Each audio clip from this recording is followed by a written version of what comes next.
We're getting close to the end, y'all, and we've had a lot of fun, but I think we're about to have a little bit more fun because for our final segment today, what we have is something we affectionately call "Shit Internet Apologists Say." Shit internet apologists say. So, this one comes to us from, let's call her a concerned parent in Texas. There has been a viral video going around of a mother complaining how Hocus Pocus 2, the movie, will something, let's see here, as she says, quote, unleash hell on your kids and in your home. Now, I'm just going to be honest, folks, and you know, I'll take your criticism if you have it, but I actually wasn't planning on going to see this movie, not for any particular reason, just I wasn't going to go out of my way to see it. But now I will purposefully make sure that I do go out of my way to watch this movie because I honestly think this is just completely ridiculous. And I think that person gets a little bummed out every time they see those viewer or download numbers go higher. So yeah, this is the same old crap. I think we've seen time and time again of people fear mongering and freaking out about some satanic, demonic, evil, whatever. If they're not coming for you through your Pokemon cards, it's through the newest Disney kids movie. So, Raphael, what did you think about this? Are you worried about unleashing hell on your home with this movie? Well, firstly, as someone who lives in Texas, I'm kind of more scared to live in Texas now that I know that she's around. So there's that. But honestly, I kind of wish she was correct. I wish we could like shoot spells through stuff. Like we could like be vaccinating people while they watch TV, like I'm okay with that. I guess hell would be bad, but in general, if we could shoot things through TVs, like hook them to photons and just let it fly, I'd be up for that type of experience watching TV. But overall, the article, besides the clearly we don't agree with what she's saying, what jumped out at me was they were claiming that people were threatening them after they came out with their TikTok video. So that I'm not a fan of. We don't need to be threatening people Man. who are coming out and saying these things. We need to be educating and like having some kind of understanding of that. These people have come from a background where magic is real. These things are tangible things that can happen to people. So, which on TV can equal which shooting a spell at them because they believe in lots of either conspiracy theories on top of magical thinking, on top of just poor critical reasoning skills, probably induced by a lifetime of indoctrination. So it's easy to make fun of these people, and on some levels I think they should be made fun of because it's kind of ridicule can be a tool sometimes. But we don't need to be threatening them if that's really what was happening to these people, because on some levels these people are victims of what their family did to them. So Totally. So, Richard, do you have anything to add to that? Yeah, I want to piggyback actually on what you've said because I'm pretty well known, I think, for being a one trick pony and talking about education, and I agree with you that religious people aren't our enemies in this struggle.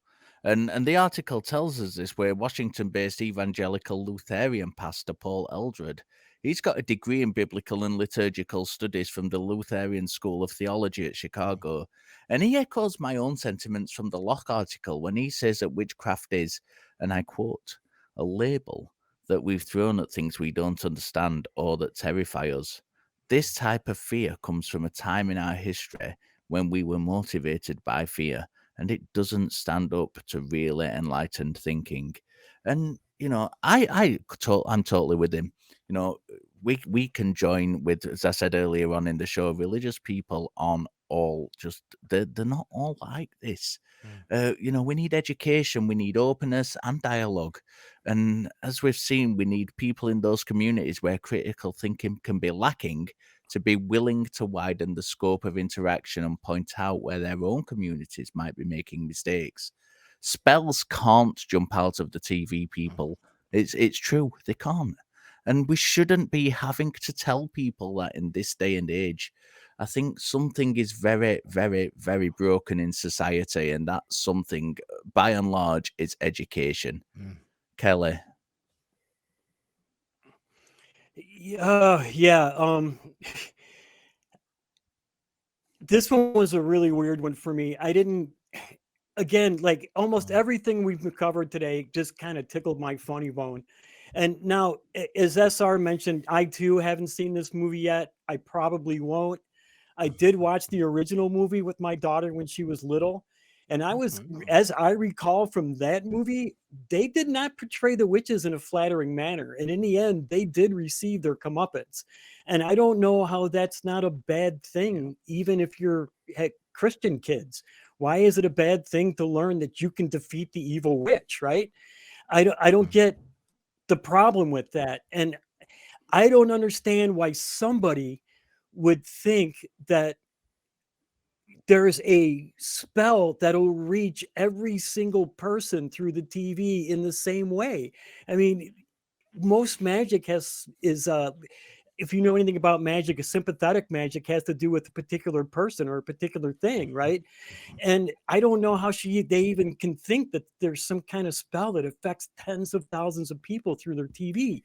And I started out wondering if Joy Behar was on drugs, and now I'm wondering the same thing about Mrs. Gooch here. Her quote from the article, they could be casting any type of spell they want. Anything can be coming through that TV screen into your home. And I can't really believe that she believes these three actresses are really witches, can't she? I just can't. It just blows my mind. I can't fathom it.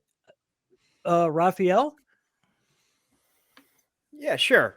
So one thing that stuck out to me in one of the articles is they talked to another lady who agreed with the original video creator, and they were talking about how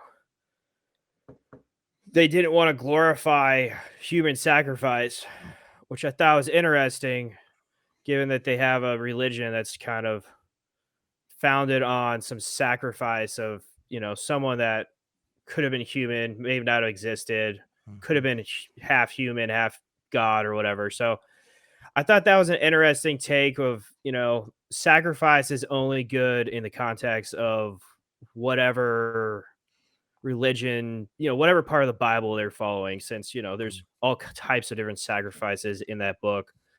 So that just stood out to me. It was interesting that, I don't know if it's just they're not thinking that what they said through, or there is a special category that the God claims fall into for, human sacrifice. But I just thought that was interesting. If we want to kick that over to Richard, maybe if he has something better to say. Yeah, I think I agree with you, and I think that's something that the first article we talked about raised, and that's something that I think could be done with a lot of religious people in general, learning more about is the fact that there are many different ways to interpret the religious book that you believe in, and not everybody has exactly the same opinion as you. And I think it's important to note that.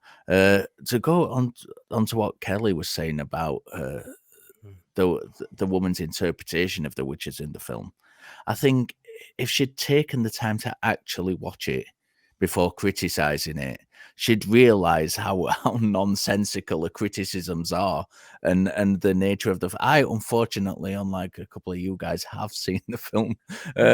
I've seen some of the film, should I say, because I sat down with my children to watch it, and I might have fell asleep during the majority of it. I'm not going to lie, but the part I did see, and I have seen the original as well, is it's certainly not a dark, spooky horror film kind of thing. It's blatantly a comedy take on witches. It's got some serious parallels, especially at the beginning of this movie, where they kind of go through the older, the witch hunters are out and stuff. So there is serious elements to it. But by and large, it's a comedy, and I think if anybody had seen this, they'd realize that. And I think that you shouldn't go criticizing something before you've even taken the time to see it. By all means, go and see it. And if you think it's satanic and going to corrupt everybody, then start shouting about it, and then we can have a conversation about it, whether you're justified in that opinion. But to go on about a movie before you've even seen it, at least give it a chance first. SR. Yeah, and I think Richard, you and Raphael brought up some really, really good points in terms of, how much of this is, indoctrination, how much of this is them, spreading fears and misinformation and stuff. I think for the vast majority of these people, it's something that's been, really, really hammered home into their psyche for years and years and years. And when you see the world around you in such a way that constantly the fabric of the universe is about to be ripped apart by the forces of good and evil, that there is some cosmic chess match happening on such a grand scale that every little thing that happens in your life is just deeply important, and you're one step away from being just dragged down into the pits of despair and hell, or so. That type of thinking is not healthy. It is not a good mental state to be in, because you become so hyper observant on everything, and you are always in this anxious, agitated state that honestly it must be just freaking hell. It really just must be, because that type of thinking is just corrosive, and it'll eat away at absolutely everything you do. And so, yeah, truly, I feel like this is one of those things where, okay, yeah, we'll laugh a little and we'll giggle a little, but at the end of the day, this person is a victim too of bad ideology and bad epistemology. And that shouldn't be something that we forget about or push under the rug. Kelley, do you have any other thoughts? Yeah, I don't know if anybody actually watched the interview she did with the local TV station, but it was great. And when she's talking about how witches are harvesting children for blood sacrifices, she has this look of pure joy on her face when she's talking about it. And that was like really creepy and scary to me. Scarier, way scarier than the movie is, right? And it made me wonder if she was making this idea go viral about the movie so it would throw suspicion away from her, because she really seemed like she was enjoying the idea, right? I don't want to bad talk her, but man, it was just really weird in the interview.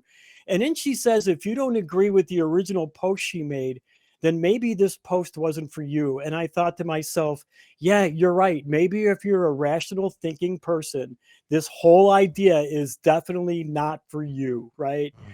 And at the very, very end, she says, you have to think for yourself, even overthink it. I saw that, and all I could think to myself was, Jamie, you need to take your own advice here. You really need to rethink all of your thoughts on this.